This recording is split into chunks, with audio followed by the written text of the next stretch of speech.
Hi David, thank you for joining me today. Thank you, Rebecca. There are a lot of books behind you. Do you want to tell us where you are? I'm in the library at the old cathedral school next to Truro Cathedral. And the offices below us are the cathedral offices. This floor is the diocesan offices, and the floor above is the bishop's offices. And that's deeply symbolic of our commitment to work collaboratively together.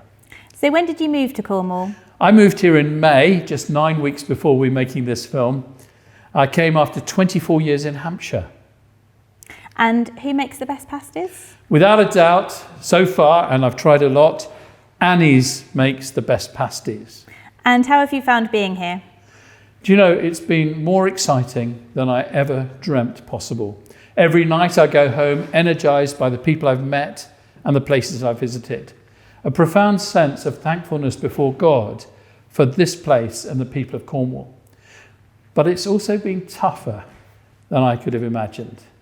And that twin impact, those two impressions, I think are quite important to hold together.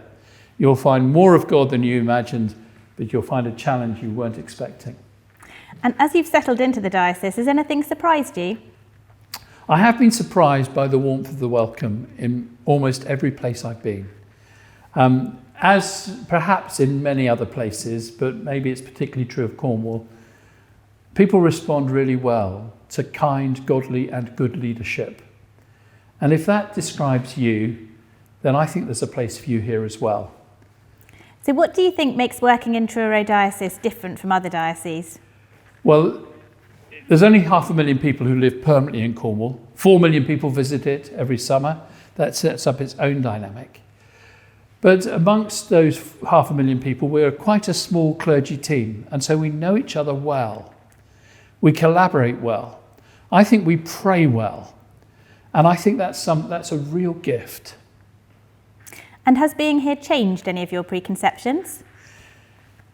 Yes, I think many of us who've visited Cornwall have all sorts of ideas about what the place is like. Yes, we know it's a place of pilgrimage, a place where prayer has gone on for centuries. We know it's a place of the Wesleyan revival, of thousands of people coming to know Christ. We know it's a place where we have views that are breathtaking. But it's also a place where some of the towns are amongst the poorest, most deprived in the continent of Europe. Don't get me wrong, those very communities are also places of resilience, creativity and leadership. But there's a beautiful report written by the social responsibility team here, entitled quite simply, "You Can't Eat the View." And maybe that gives you a bit of a clue as to why this is so compelling to come here. And I'm keen to know if you've discovered any significant places in Cornwall? Well, there are many, again. It's the thin places of the British Isles, isn't it? But I think close to my heart is a place I went to on the day I was announced as Bishop of Truro. I found myself in St Meredoc's School in Camborne, in front of a collective act of worship of the whole school. As the Prime Minister's office announced I was to be the next bishop, I was standing there in the school. It was amazing. I've met pupils from the school ever since and found they're doing really profound things. What was also an added benefit was that we broadcast that collective act of worship to 4,000 pupils across the whole of Cornwall.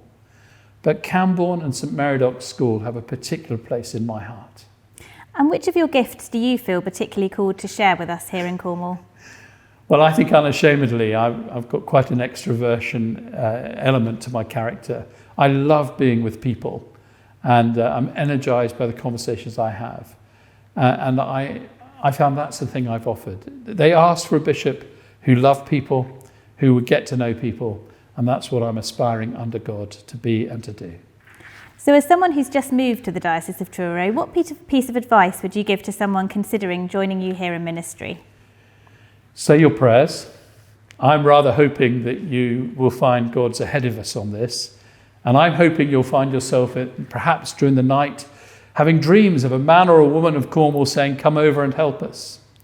But if that hasn't quite happened yet, but you're curious, come and join us for a day in September and find out more.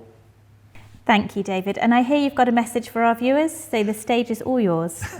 Thank you. We've set aside a day on the 27th of September in St Martin's Liskeard, and it will be a day just to come and explore. We won't ask a commitment from you except for the gift of your time.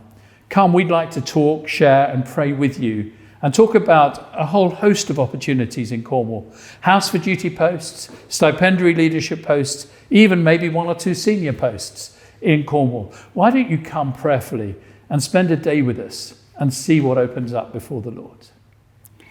And please look at our website for more details. Thank you for joining me, David.